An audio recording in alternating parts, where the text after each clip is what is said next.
Graça e paz, boa noite, meus irmãos, minhas irmãs. Fico feliz por vocês comparecerem aqui neste evento, lançamento do meu livro, do primeiro livro, o primeiro de alguns. E fico muito feliz por estar aqui nesta igreja metodista, pastoreada pelo meu amigo e irmão Reverendo Ivan, pastor desta igreja, e vou abordar um pouco, em alguns minutos, sobre o meu livro, sobre os capítulos do meu livro, que é Salvação Integral, Salvação Pessoal e Social na Teologia de John Wesley, publicado pela editora Reflexão.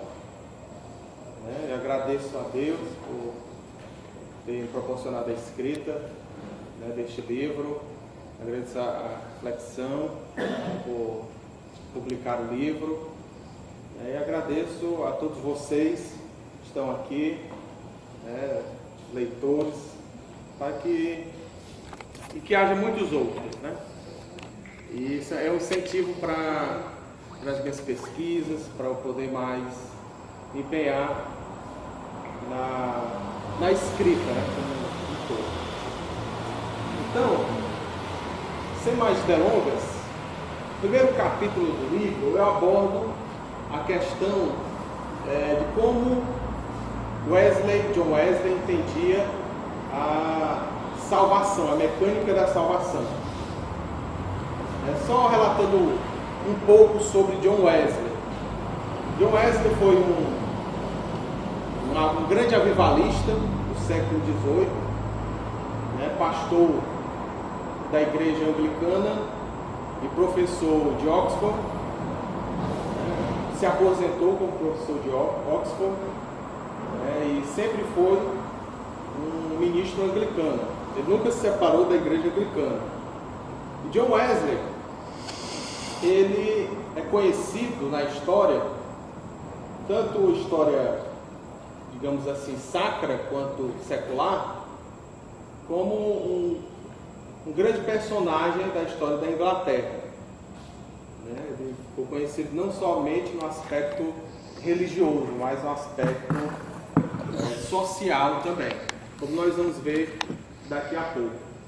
Então, John Wesley deixou um legado muito grande, que até hoje nós podemos ver, Por exemplo, a igreja metodista, nós estamos agora, os metodistas e demais wesleyanos, que seguem o pensamento de John Wesley na questão de teologia, são mais de 80 milhões, Fora os pentecostais, que são fruto do legado wesleyano, também já tem muitos milhões aí. Inclusive a maior igreja que nós temos aqui no Brasil, igreja evangélica, é a igreja pentecostal, a Assembleia de Deus, que tem as suas raízes no movimento de santidade, que era o wesleyano. Então nós vamos ver também um aspecto social mais à frente. Eu vou pular essa questão do arminianismo de John Wesley, porque no primeiro capítulo eu coloquei a comprovação, John Wesley, no seu entendimento salvífico, dos 5 pontos do arminianismo, depravação total, que não vem ao caso do cerne da palestra aqui. Eu quero destacar mais a concepção de graça e a questão social de John Wesley. 5 pontos do arminianismo: depravação total, eleição condicional, expiação limitada, graça irresistível e possibilidade de apostasia, é mais específico da teologia em si e requeria um maior tempo para poder nós elucidarmos essa questão. Então vamos para o aspecto da graça, começando com a graça preveniente, que aí já dá para abordar um pouco da teologia de John Wesley. A graça preveniente, que para Wesley né, e para o arminianismo em geral, e na verdade para o cristianismo como um todo, né, o ser humano está morto em seus delitos e pecados. Todos nós de tradição cristã sabemos do pecado original. Adão e Eva caíram e por essa queda, devido a essa queda, o homem, né, através das gerações até os dias de hoje, né, nós somos filhos e filhas de Adão e Eva, temos essa natureza pecaminosa inclinada para o mal e para não corresponder, né, a iniciativa de Deus na salvação. Então nós não temos essa inclinação para o bem por causa do pecado original. O ser humano só escolhe, né, rejeitar a Cristo. Então a graça preveniente, então com isso nós não temos livre-arbítrio. O ser humano não tem livre-arbítrio de se chegar a Deus, sem antes que a graça de Deus venha ao encontro do ser humano. Então, para John Wesley e para o arminianismo em geral, nós temos o arbítrio restaurado pela graça preveniente. Jesus morreu por todas as pessoas, assim nós cremos, de acordo com João, capítulo 1, versículo 9, né, que o escritor, né, do Evangelho de João, que é João, né, ele escreveu que Jesus é a luz que ilumina todo homem que vem ao mundo. Então, nem tem uma pessoa destituída da graça de Deus. Com isso, nenhuma pessoa é destituída do poder de resistir ou não ao Evangelho. Então, a graça preveniente, como John Wesley disse, ela vai abranger todas as pessoas. Nenhum ser humano da face da terra, né, tem o arbítrio, digamos assim, preso, porque todos foram agraciados, é um termo redundante, né, agraciados com a graça preveniente, tem o seu arbítrio liberto, que vai destoar um pouco do arminianismo clássico, mas aí já adentraremos um pouco mais a teologia em si, que só quem ouve o Evangelho é que tem essa graça, o arbítrio restaurado. Mas para John Wesley não, todas as pessoas por quem Cristo morreu têm a capacidade, por causa da graça de Deus, de responder, na verdade, corresponder ao Evangelho, né, a dizer, né, a resistir ou não à graça de Deus. John Wesley aborda o seguinte: Fletcher, em poucas palavras, era um grande erudito e um grande piedoso, ou seja, ele tinha muito conhecimento e tinha uma prática de oração constante, e era para ser o sucessor de Wesley, mas Wesley morreu antes dele. Mas os dois eram como se fossem os cabeças, junto com Charles Wesley, irmão de John Wesley, dos metodistas, os cabeças do metodismo. John Wesley diz: nós, Wesley e Fletcher, declaramos firmemente que a vontade do homem com a natureza é livre apenas para o mal. Todavia, nós dois acreditamos que todo homem tem uma medida do livre-arbítrio restaurado pela graça. Então, é o entendimento que eu elucidei agora há pouco. Então, todas as pessoas, naturalmente, não tem como agradar a Deus. É preciso a graça de Deus vir ao ser humano para que ele possa corresponder à investida do Evangelho na vida dele. Depois da graça preveniente, quando a pessoa não resiste ao Evangelho, ela é justificada, ela é salva. Justificação para Wesley é a mesma coisa que perdão. Eu fui justificado, quer dizer que eu fui perdoado. Aqueles que são salvos por Jesus tem uma nova vida, uma nova criatura, é regenerado e é justificado. E a graça justificadora, ela vai atuar na pessoa regenerando. John Wesley diz: a clara noção de justificação dos pecados é o ato de Deus Pai, pelo qual, em atenção à propiciação feita pelo sangue de seu Filho, mostra a sua justiça pela regeneração pela remissão dos pecados passados. E com a nova vida em Cristo Jesus, aí precisa-se, né, da graça santificadora. Por favor. E a graça santificadora é aquela que atua depois da graça justificadora. Ou seja, depois que a graça preveniente vem restaurando o arbítrio do homem, o arbítrio, o poder de escolha, né? E o homem e a mulher, o ser humano, não resiste a essa graça, então ele é salvo. E a partir do momento é que começa o processo de santificação, né? Quando ele já é justificado. John Wesley diz: eu creio que a santificação seja a vida de Deus na alma do homem. Ele cita um místico cristão Spurgeon. O místico não tem nada a ver com a questão de nova era, essas coisas, né? Místico quer dizer espiritual, né? Todos nós somos místicos, devemos ser, né? Porque nós, né, buscamos uma vida espiritual com o Senhor.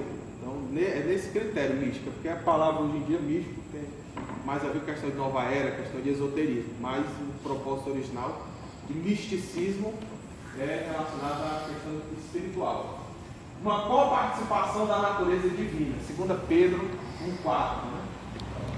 O sentimento que houve em Cristo, assim, ou a renovação do nosso coração segundo a imagem daquele que nos criou. Como nós vamos discorrer,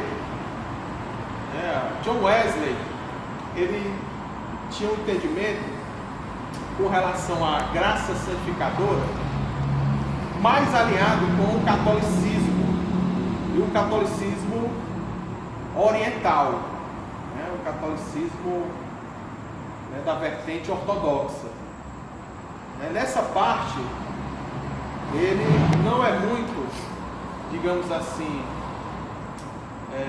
conivente, associado com o entendimento protestante reformado, o entendimento da graça. Ele é mais alinhado com o entendimento católico ortodoxo oriental, né? E um pouco do catolicismo romano nesse aspecto da santificação, enquanto que na justificação é totalmente protestante, né? Com justificação pela fé somente, né? As obras são a consequência, né, da justificação. As obras, na verdade, para Wesley é a evidência da salvação. Eu não faço boas obras para ser salvo, mas eu evidencio que eu sou salvo pelas boas obras que faço. Esse é o entendimento de John Wesley, né? Então, o entendimento protestante reformado, geral, né? Reformado geral, luterano, calvinista. Mas o entendimento de graça santificadora é o entendimento mais associado ao catolicismo, especialmente o catolicismo oriental, principalmente na questão da coparticipação da natureza humana, da deificação, que é muito característico do catolicismo oriental. É tanto que para Wesley a questão da justificação não é muito forense com relação ao protestantismo, né? Dessa parte, né? A justificação também é mais terapêutica, como os católicos orientais entendiam, né? Por exemplo, justificação forense, de que há uma lei e eu sou declarado inocente, justo por Jesus. Essa declaração jurídica forense é mais protestante. Wesley entendia nesse aspecto da justificação mais terapêutica também, no entendimento católico oriental, né? Ou seja, o ser humano ele não está saudável, então é preciso uma saúde espiritual, e essa saúde espiritual é a investida da graça preveniente, ele não resistindo, ser regenerado, graça justificante, e ele para evidenciar que é salvo, se manter salvo, é preciso a graça santificadora. E com isso, nesse processo vai haver uma questão também que é muito comum no catolicismo em geral, e novamente, principalmente no ortodoxo oriental, que é a perfeição cristã.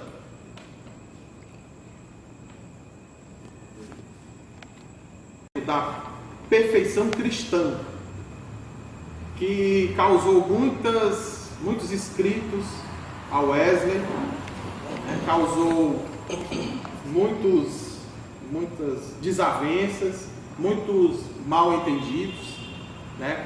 com relação à perfeição cristã. Né? O que é a perfeição cristã? Aí daria uma outra palestra de no mínimo 1 hora explicar, mas eu vou tentar resumir um pouco, que é um entendimento característico wesleyano, né? A perfeição cristã. É o seguinte, o sobrenome é inteira santificação. Wesley escreveu um sermão chamado Perfeição Cristã. Esse sermão ele não foi muito bem entendido. Aí houve umas discussões dizendo que Wesley estava pregando que o ser humano ele pode deixar de pecar, viver uma vida, né, impecável, e contraria João, né, que João vai dizer na sua primeira epístola, né, que aquele que diz que não peca faz de Deus mentiroso, né, mas Wesley não pregava isso, né. Aí ele escreveu um outro livro. Na verdade ele tinha escrito um sermão e pregado o sermão, Perfeição Cristã. Aí ele escreveu um livro chamado Explicação Clara da Perfeição Cristã. Eu quis colocar essa ênfase, né? Explicação clara, para ninguém mais pudesse deturpar o que ele estava pregando, né? Que era o seguinte, na Bíblia fala teleios, né? Perfeito. Por favor, Pérez, professor de grego, se eu estiver errado, por favor, me corrija. Teleios, né? Que é perfeição, maturidade, que na NVI, algumas versões, tem tradução de maturidade. É que a perfeição no grego tem um entendimento diferente da perfeição latina, né? Da teleios para o perfectio, né? Do latim. Perfeição, no entendimento latino, é mais uma perfeição de não há erro nenhum, né? Mas teleios não quer dizer muito bem isso. Quer dizer que se você estiver no caminho certo, se você estiver direcionado no caminho, você está no caminho certo, está no perfeito, ou está na maturidade, está caminhando para se tornar, né, aí sim na perfeição absoluta. Mas quando você estiver no caminho, você é perfeito. Alguns wesleyanos usam duas analogias para poder ser entendida essa questão. Uma é da caneta, né? Por exemplo, essa caneta ela pode ser mais ou menos fina como essa, né? Bonita, ou pode ser uma biquezinha não muito boa, assim, não muito assim, esteticamente não muito bonita. Mas se elas cumprem as suas funções, que é escrever, então ela está teleios, ela está perfeita. Esse é o entendimento de perfeito. E outro entendimento que alguns wesleyanos usam é o seguinte: quanto no golfe, o jogador, né, faz a tacada, o objetivo final é acertar no buraco, mas durante toda a trajetória a bola está no teleios, rumo à perfeição, o objetivo que é alcançar o buraco.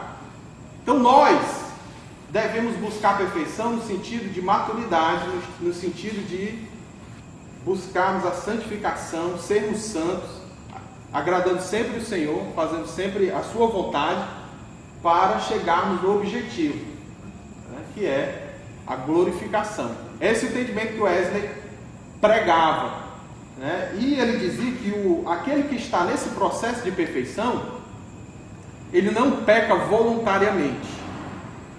Porque há diferença entre você pecar voluntariamente e você pecar por ignorância, você nem se tocar que pecou. Premeditar o pecado é quando você sabe que o que você vai fazer é pecado. Pecar por ignorância, acredito que nós durante o dia pecamos e nem nos damos conta disso. Então, para Wesley, o indivíduo perfeito é aquele que não premedita o pecado, que não peca voluntariamente. E dá para nós vivermos assim, sem pecarmos voluntariamente. né? Sem premeditarmos o pecado. Então Wesley queria enfatizar isso, não viver uma vida sem pecado, né? E não no sentido de que ao alcancei a perfeição cristã, eu não peco mais. Eu alcancei a perfeição cristã, eu não posso crescer mais. Wesley não tinha esse entendimento. Ele disse que não há limites para o crescimento na graça. Não há. Então, é isso que para Wesley, para todos os wesleyanos e para alguns católicos, seja romanos ou ortodoxos, creem também. É nesse sentido da perfeição cristã. E Wesley, por incrível que pareça, ele disse o seguinte, que só conhecia pessoalmente 3 pessoas que alcançaram a perfeição cristã. Ou seja, viveu uma vida constante, né, sem pecados voluntários, sempre buscando o objetivo, que é a glória do nosso Deus. Um era Fletcher, John Fletcher, né, que eu abordei no começo da palestra. Né? Fletcher, ele foi elogiado até pelo grande filósofo chamado Voltaire. Acredito que todos já ouviram falar de Voltaire, filósofo francês. E Voltaire disse que deu um ótimo testemunho, né, para Fletcher. Disse que todas as pessoas que ele conheceu na vida, o único parecido com Cristo era Fletcher. Você vê um filósofo, né, que tinha ódio ao cristianismo. Ele não era ateu, ele era deísta. Ele cria que Deus existia, mas que não interagia entre os homens. Só colocou a lei da natureza e está ausente. E não gostava do cristianismo. E Voltaire disse isso sobre Fletcher, né, que Fletcher era uma pessoa mais próxima de Jesus que ele conhecia. Só destacando que, embora Voltaire não gostasse do cristianismo, ele acreditava que Jesus era um grande homem. É o homem mais perfeito que existiu. Aí ele comparou Fletcher com Jesus. Aí nós já dá para percebermos que realmente Fletcher foi um grande homem, né?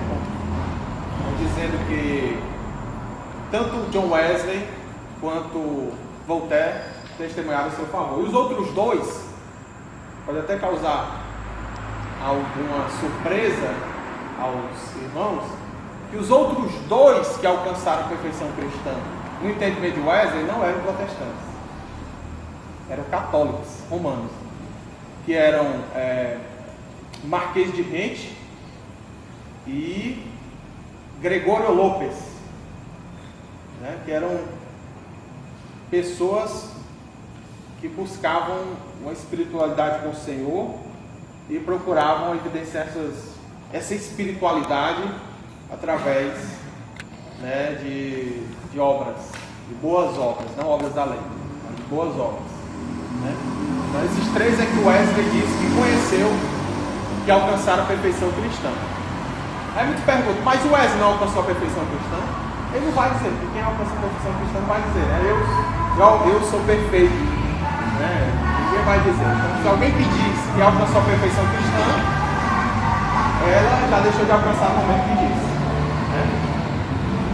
Vamos para a questão agora, segunda parte, da questão que eu acho que é o mais diferencial do meu livro, que é a questão social de John Wesley.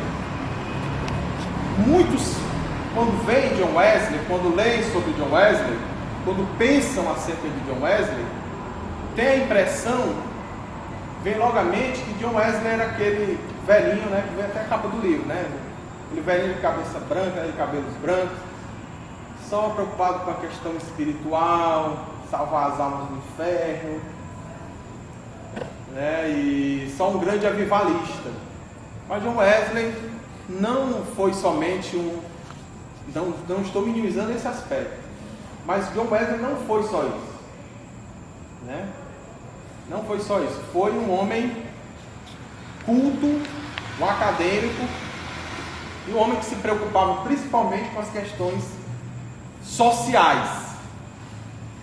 né? Ou seja, ele não ficava somente em quatro paredes, ou não somente ia para a rua pregar que o mundo estava acabando e que vamos salvar o máximo de almas possíveis. Não.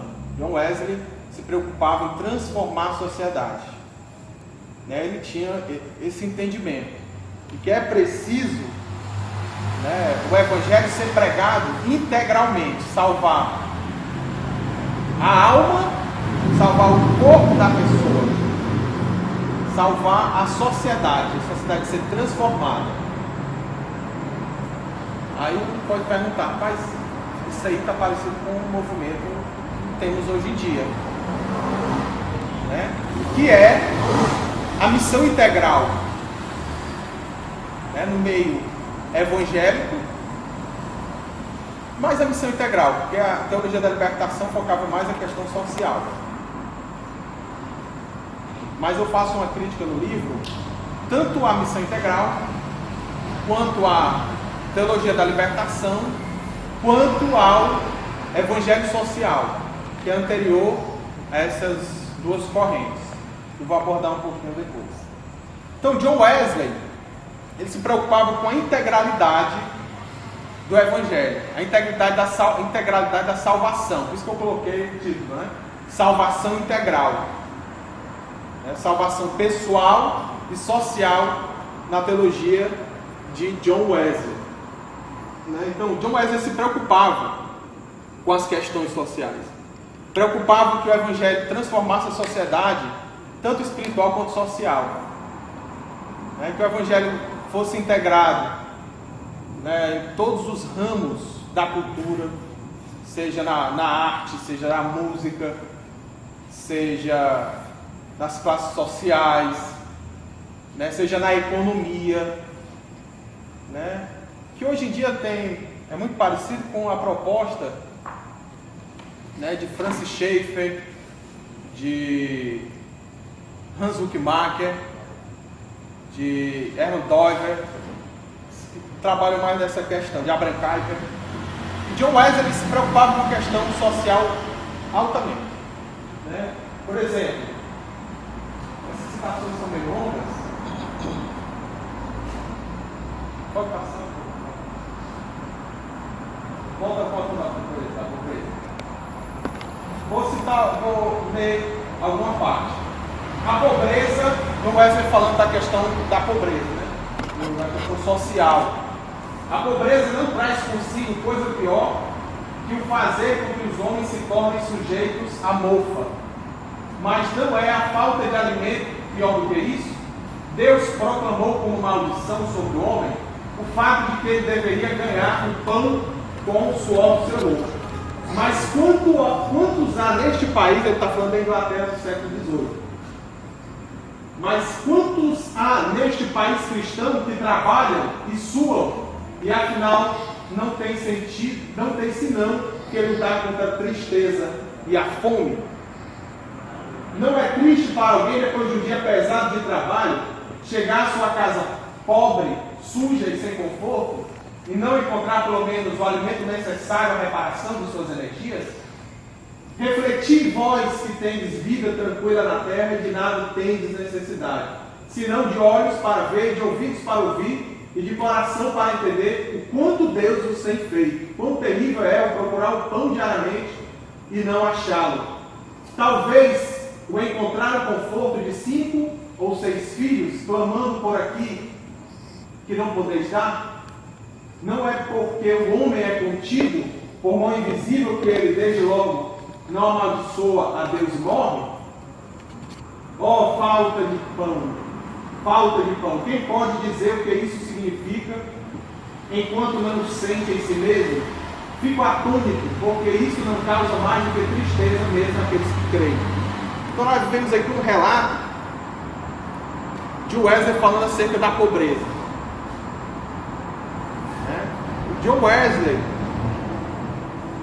segundo alguns críticos, dá uma criticada, aí faz uma crítica ao liberalismo econômico, através, quando ele disse ali, da mão invisível, né, de Adam Smith, que é o pai do liberalismo econômico, ele dizia que o governo não deveria interferir, né, na economia, porque o mercado era regido pela mão invisível, soberana.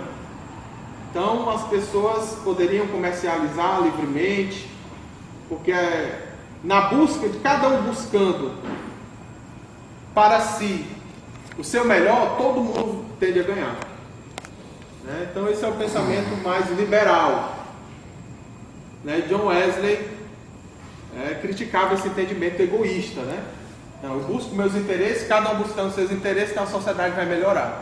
Não, John Wesley dizia que cada cristão deveria ajudar os necessitados, né? Não cada um busque o melhor para si e assim a sociedade vai crescer. John Wesley não tinha esse entendimento, né? Aí John Wesley, ele não ficava somente na teoria. Eu falei agora, pode alguns de tendência liberal, economicamente falando, acharem ruim, né? Por Wesley ter criticado o liberalismo teológico, ou liberalismo econômico. Alguns à direita, politicamente falando, podem achar ruim, mas os da esquerda também vão levar uma cajadada, né? Não é somente a direita, o liberalismo econômico que o Wesley vai criticar, né? Mas John Wesley, ele não ficava somente na teoria, porque nós podemos ver que muitos ficam na teoria, né? Fala do pobre, mas só fala no seu gabinete, escrevendo livros.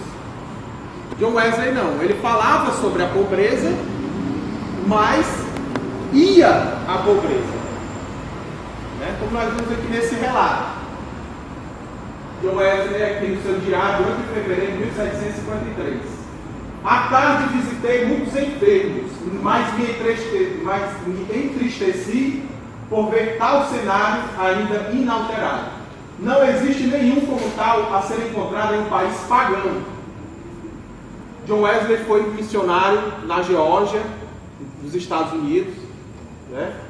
E nesse tempo tinha muitos índios nos Estados Unidos, né? É uma colônia ainda da Inglaterra, né? Então, se algum dos índios na Geórgia estivesse doente, o que na verdade raramente aconteceu até que eles aprendessem a glutonaria e bebedeira dos cristãos, né? Ou seja, John Wesley presenciou isso, né? Não havia quase doenças entre os índios. E ele disse que os índios só foram aprender a comer muito e a beber muito bebidas alcoólicas com os que são chamados de cristãos, né? Com os ingleses. Meu Deus, quem converterá o inglês em um homem pagão? Olha a ironia de Wesley, dizendo que o inglês cristão estava abaixo do que o índio pagão, né? Na sexta e sábado visitei tantos quanto pude. Encontrei alguns em suas celas subterrâneas, outros em seus sótanos, subnutridos de água e comida, acrescidos de fraqueza e dor. Mas não encontrei nenhum entre eles desocupado que fosse capaz de rastejar pela sala. Tão mal e diabolicamente falsa é a objeção comum. Eles são pobres apenas porque são preguiçosos. Se você visse essas coisas com seus próprios olhos, você gastaria dinheiro em ornamentos com superficialidades, né? Ou seja, John Wesley chamando a atenção para a questão da pobreza, que as pessoas não são pobres porque são preguiçosas, mas porque não tem, né, não tem assim, possibilidade de crescer na vida. São pobres, são destinados a isso. Se hoje em dia é assim, quanto mais 300 anos atrás, né? Então aí John Wesley faz um apelo, né?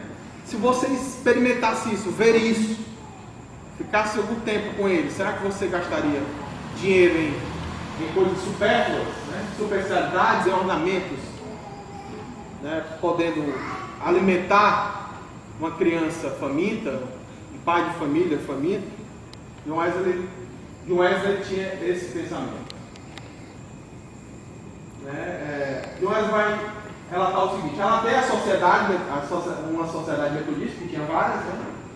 O que temos feito em prol dos pobres, de contribuições e coletas, arrecadamos a quantia de 170 libras, que na época era muito dinheiro. Importância que foi gasto em socorrer com roupas a mais de 330 pessoas. Ficaram ainda 30 ou 40 sem auxílio, e também uma dívida pela roupa já distribuída. No dia seguinte, sexta-feira, levantamos uma coleta que rendeu cerca de 26 libras. Tal tesouro, ao menos, não será atacado pela ferrugem ou traça, nem pelos ladrões. Então, John Wesley tinha essa preocupação com o social, preocupação em que as pessoas não tivessem uma vida miserável, mas sim que fossem ajudadas pela igreja, mais precisamente pelos cristãos. John Wesley, ele nunca propôs que o Estado intervisse na questão econômica, nunca propôs isso. É tanto que se eu não me engano, no 24º artigo, dos 25 artigos de religião que ele escreveu para o metodismo, ele criticou a questão da propriedade privada, ou seja, criticou aqueles que não defendem a propriedade privada. Aí ele aí já é uma cajadada agora nos da esquerda, né? Direita e esquerda. Aí já é uma cajadada nos da esquerda. Ele diz o seguinte: não tem esse negócio de que você não tem a propriedade. Todo mundo tem o direito à propriedade. Mas o entendimento era mais além disso. É que o que você tem seja compartilhado, né? Não que, por exemplo, eu tenho a minha casa, aí eu vou dar para o Estado, que é uma questão socialista, ou uma questão mais comunista, né? Minha casa não é de ninguém, é minha, mas só que eu vou abrigar os que estão sem casa, os desamparados, os sem teto. Então, ele criticava também esse aspecto digamos assim, marxista, né? Que é Wesley antes de Marx.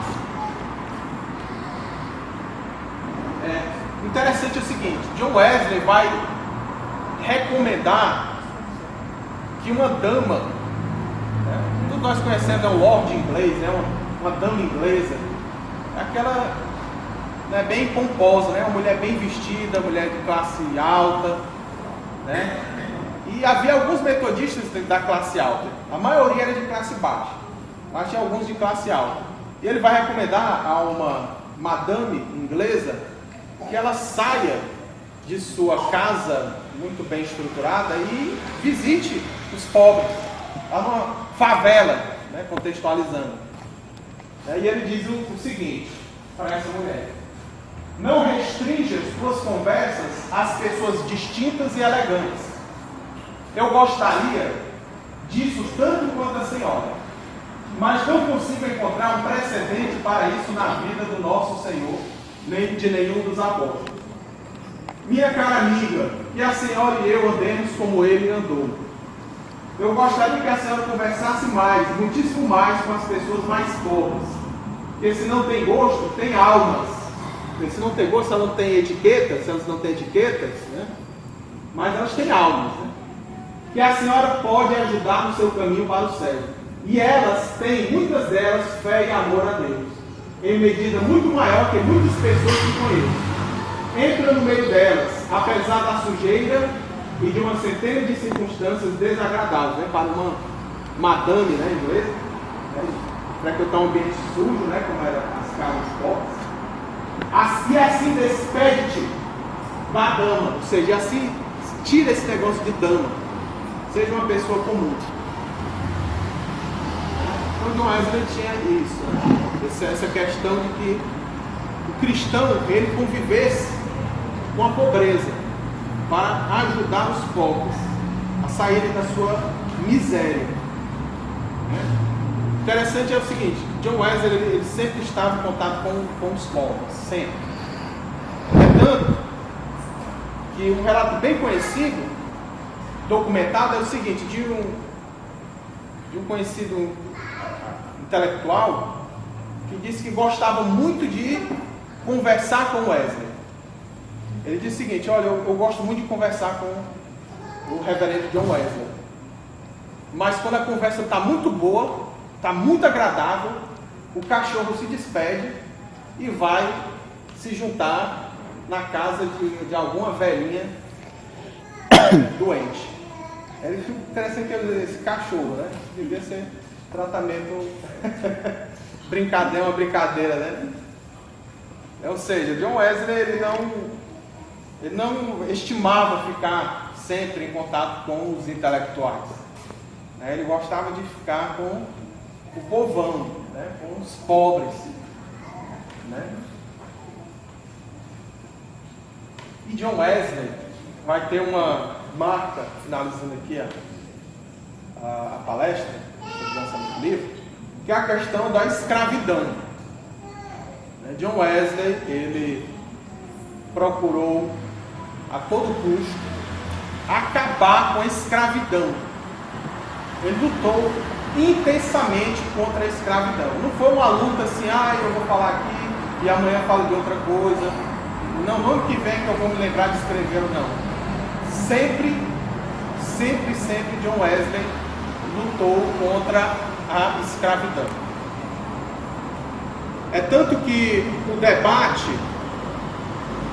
ele teve um debate com David Hume, também outro filósofo conhecido.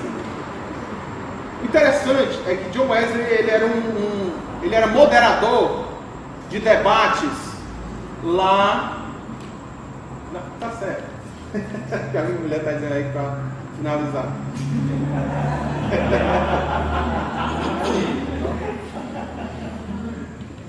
Só finalizando.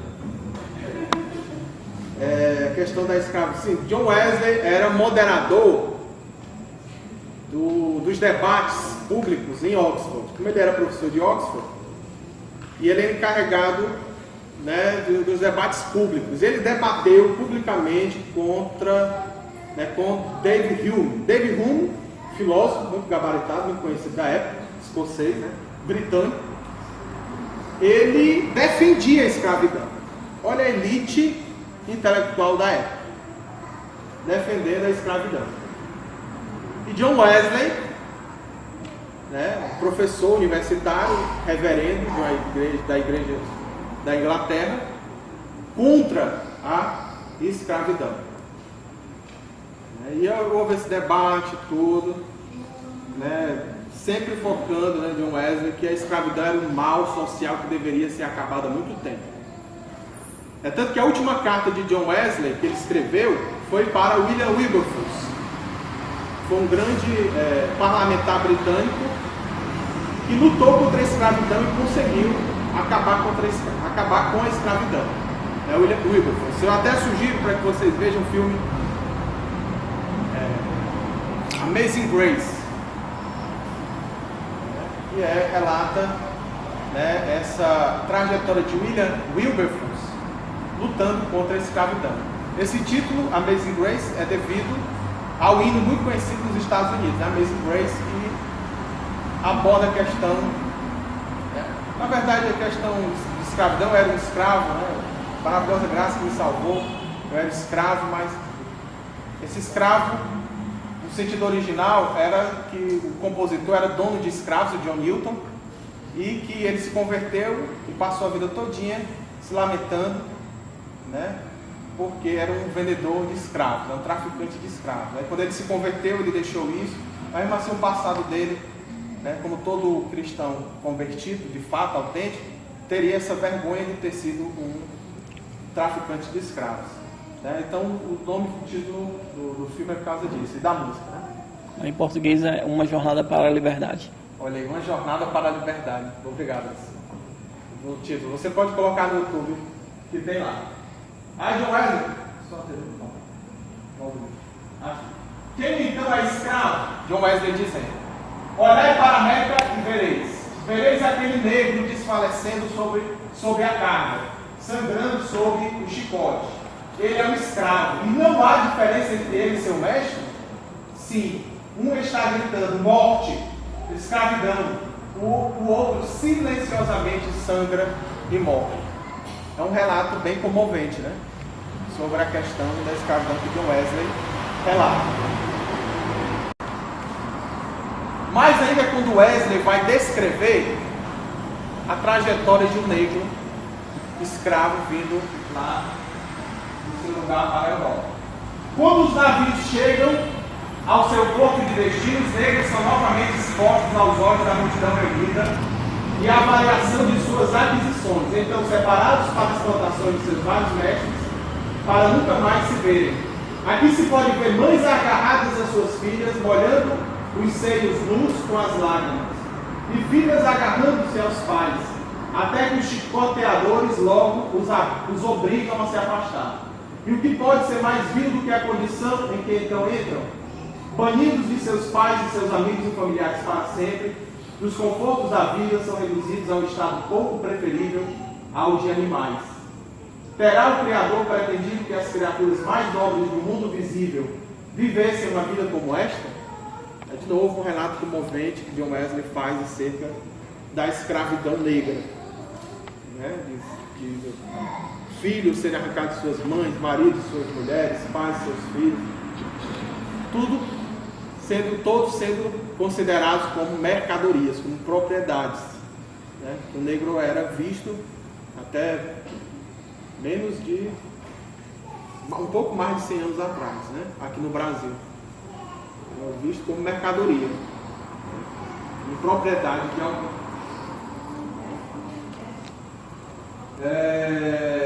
John Wesley relata também: pode ela transformar as trevas em luz ou mal em bem? Não obstante 10 mil leis, deve ainda existir uma diferença entre a justiça e a injustiça, a crueldade e a misericórdia. Onde está a justiça de infligir os mais severos males àqueles que nada de errado nos fizeram? Não tem um angolano o mesmo direito natural que o inglês, e ao qual ele dá o maior valor?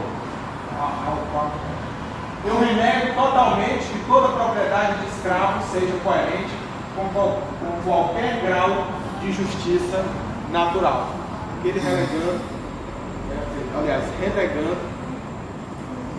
indo totalmente contra a escravidão dos negros. Essa parte muito longa. Pronto. Aqui, só para finalizarmos, é a última carta de John Wesley. A menos que, falando para o livro, a menos que Deus te haja levantado exatamente para isto, tu serás abatido pela oposição de homens e demônios. Mas se Deus é por ti, quem será contra ti? Prossiga em nome de Deus e na força do seu poder, até que mesmo a escravidão americana, a mais odiosa que já viu o sol, desapareça da tua frente. Que aquele que te guiou desde a tua juventude possa continuar a fortalecer-te nisso e em todas as coisas, e a oração, caro Senhor, do teu abençoado servo John Wesley. Né? John Wesley relatando a William Wilberforce. Então, nós vimos aí a preocupação social de Wesley. Não ficava preso somente à questão de salvação da alma, mas sim de transformar a sociedade. Né? John Wesley tinha uma frase, um pensamento que era reformar a igreja e transformar a nação e espalhar a santidade bíblica por toda a terra. Esse era o lema de John Wesley. Né? Então, John Wesley focava a questão social e focava a ortodoxia, o pensamento conservador, que a Bíblia ela é a palavra de Deus, infalível, e que existe milagres, e que existe pecado, que o ser humano tem que ser salvo do pecado, viver uma vida de santidade, a céu, a condenação, né, ao inferno. Né, e esse era o foco de John Wesley. Aí eu faço uma crítica ao evangelho social, que se preocupava somente com a questão social. Os proponentes do evangelho social que é uma corrente teológica do final do século XIX, dizia o seguinte: olha, a Bíblia ser palavra de Deus ou não, não importa. Existir céu e inferno, não importa. Existir milagres, muito menos. Pecados não existe. A questão de todo cristão é tirar, né, os pobres da pobreza, dar uma educação àqueles que não têm. Então, o Evangelho Social, assim como a teologia da libertação, focava muito isso, né? Foca muito isso. A crítica que eu faço é que precisa, como Wesley aborda a questão espiritual, né? Aí a crítica que eu faço à missão integral, eu critico esses três movimentos porque wesleyanos, muitos wesleyanos proeminentes, né, metodistas e mais wesleyanos, integraram, né, esses movimentos. E o outro é a missão integral, que a missão integral começou, a meu ver, na proposta de John Wesley: manter a ortodoxia e manter a ortopraxia, né? Ou seja, a prática correta, não somente o crer correto, mas a prática correta. Se preocupar em salvar a alma de Satanás, do inferno, e também de salvar o pobre da sua miséria.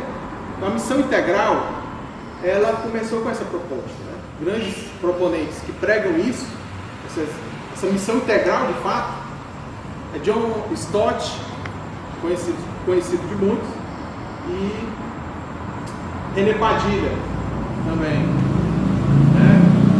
Se pregam isso. Os proponentes iniciais da missão integral. É a crítica que eu faço à missão integral, a missão integral de alguns proponentes de hoje, dos dias de hoje, que, assim como os outros movimentos que eu abordei agora há pouco, né, teologia da libertação e evangelho social, estão pregando somente o social, né? E são bastante defensores do progressismo cultural, né? Ou seja, de liberação do aborto, casamento gay.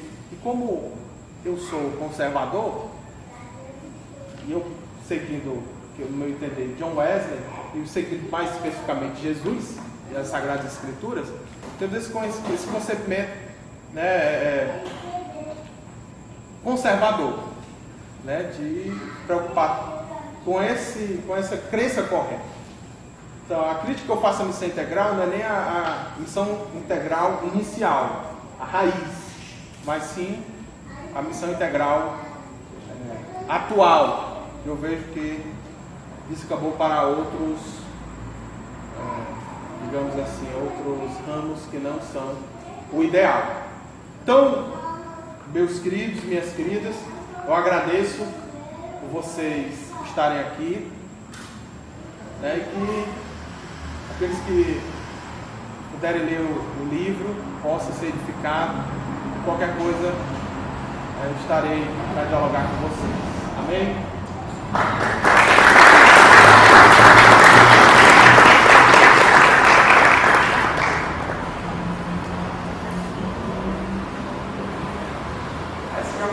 Se alguém, pode 3 minutinhos, 5 minutinhos, se alguém quiser fazer uma pergunta, viu?